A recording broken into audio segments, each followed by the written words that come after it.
Now, almost 300 asylum seekers who claimed they were children were found to be adults over the past 4 years. The average time that this went uncorrected was 57 days. And some of these people would have presumably been living with children during that time. This information has emerged yesterday at the Public Accounts Committee.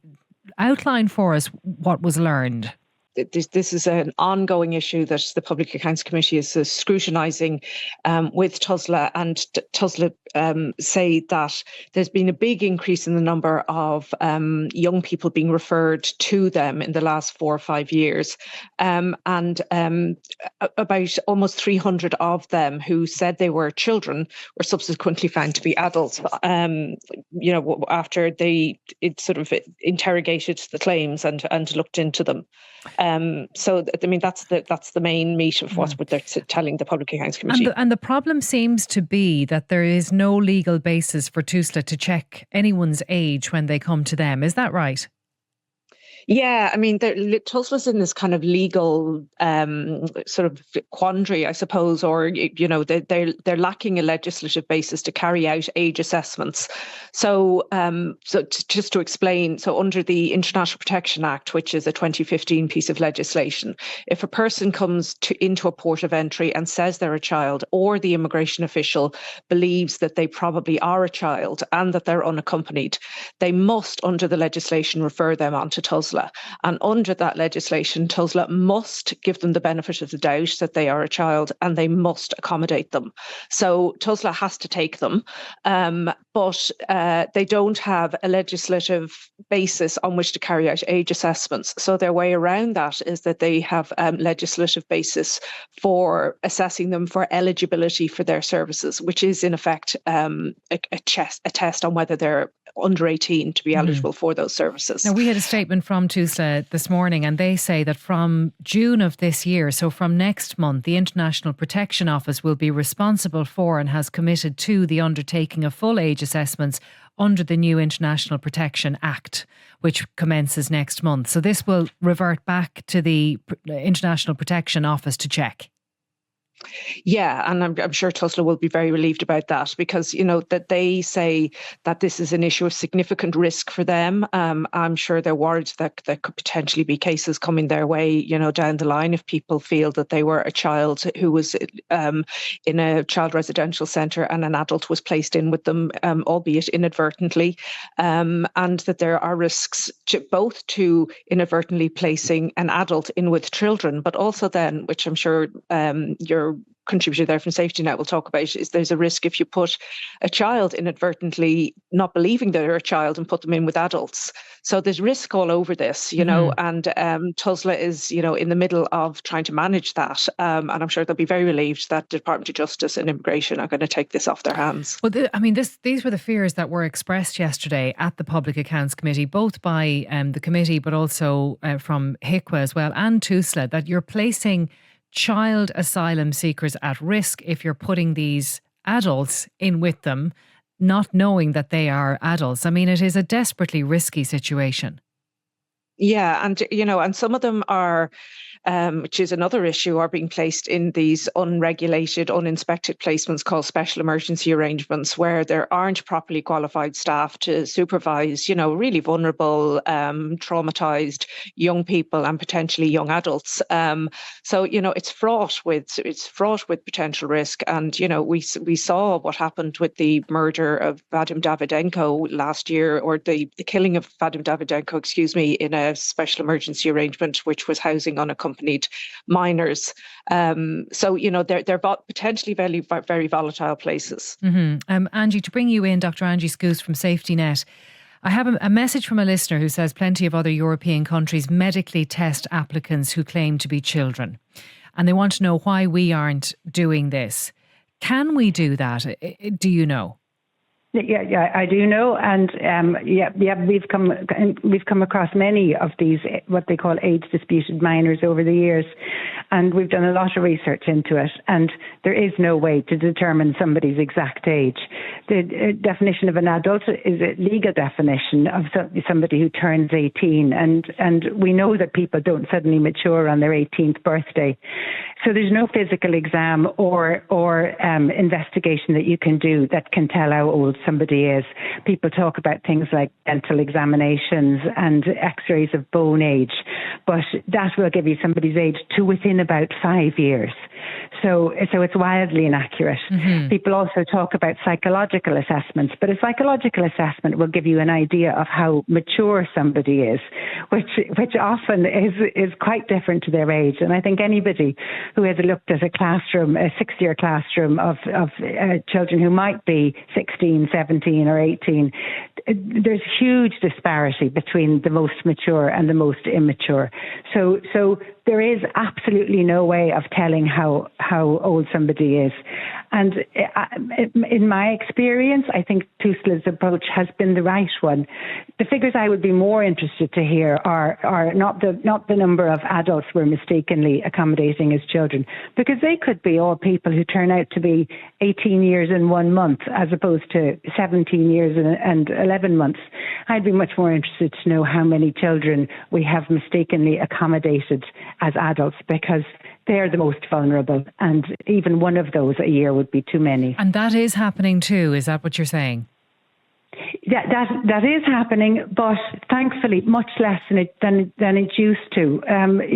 We used to come across it really quite often, and it was a very distressing situation for our GPs and nurses to see somebody who to us seemed to be a young person, a minor, with possibly chronic medical problems, severe psychological distress, and accommodated somewhere with adults, doesn't speak the language, with no supports.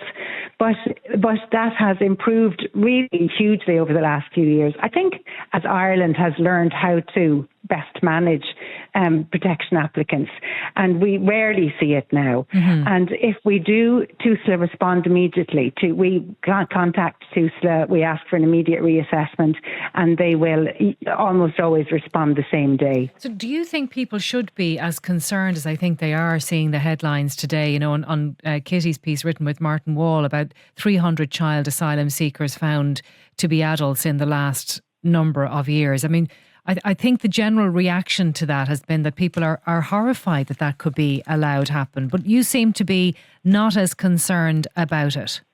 No, I think it's possibly a good thing. I think it's hopefully an indication that we're a caring, well-functioning society that looks after its vulnerable young people.